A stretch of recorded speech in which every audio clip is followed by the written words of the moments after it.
So the transform effect in and of itself is not that interesting. You can obviously just use your selection tool and move things around and rotate and resize them, which you could do the same type of thing by selecting an object, going into effects, going to distort and transform, clicking transform, and then you have the ability here to scale things up and down. You have the ability to move things and rotate things, but it becomes more interesting and useful when you start to do repetitions and rotations and things like what we're seeing here. So I have here just one, if we look at this in outline view, just a single petal like path here, closed path shape.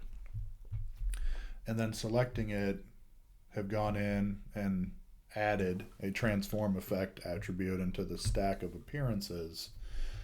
And clicking on that, I've left the scale totally alone. But when you start to say I want to make copies of it, so I've put in 20 copies here, and then adjusted the angle. And so the angle, has to be something that it's going to look radically different depending on how you angle it. And so I did mine so that it was sort of evenly and nicely spaced apart. But depending on the look you're going for, you can go in all kinds of different directions with it. But for this particular arrangement, an angle of about 336 degrees works perfectly. And then also just playing around with the horizontal spacing a little bit is going to give you things that are closer together or farther apart, right? So just as simple as creating copies, changing angle, and changing something like horizontal rotation or horizontal movement. And then with this one, just taking, instead of a red fill, just giving it a radial gradient fill. So that can look pretty striking pretty quickly. Another example of doing something very much the same. So here we have just one single thin rectangle and have gone in with transform, made 40 copies, and then just straight up rotated all the copies around this central access point.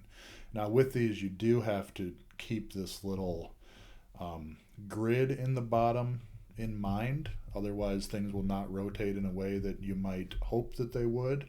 So if we look on both of these, I'm telling it to rotate from this anchor point, which is down in the very bottom left, essentially, of areas that I could rotate it from. And if I change that, it's going to drastically do, really different things.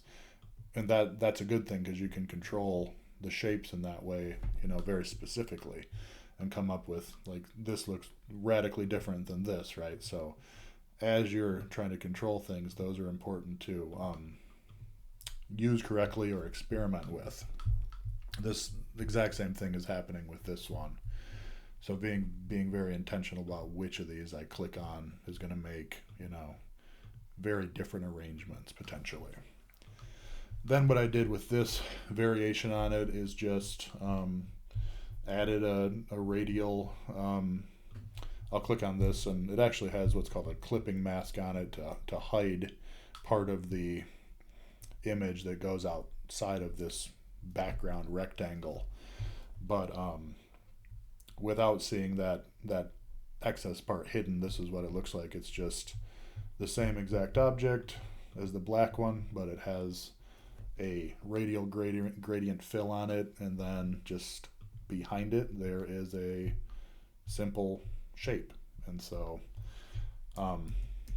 that can be something that would create a really graphic background for a poster or something potentially. Similar examples here, just starting with very basic shapes, not doing anything too fancy with this one, but just saying let's make 25 copies of this and space them apart just a little bit horizontally. So you can imagine doing something like this to create like a border or a division on a document or some kind of poster. That can look really sharp as just kind of a graphical element. And then finding this type face online. This is Automatopoeia. which is just depending on which letter you type, it's going to give you different. So I'm typing A, B, C, D, E, right? And it will give you like different comic book sort of sound effects and things depending on which which keystroke you press. So I did the classic kind of Joker like laughing, and then under transform, said to make 6 copies of it, space them out a little bit from one another vertically, and I don't know what else I told it to do exactly. Transform objects, maybe. I think because I was doing a bit of a diminishing scale as they go down. So you can see they get gradually smaller down toward the bottom and kind of taper. So again, really, these can be fun to just play around with these transform sliders and different things and see what sort of repetitions and arrangements you can arrive at.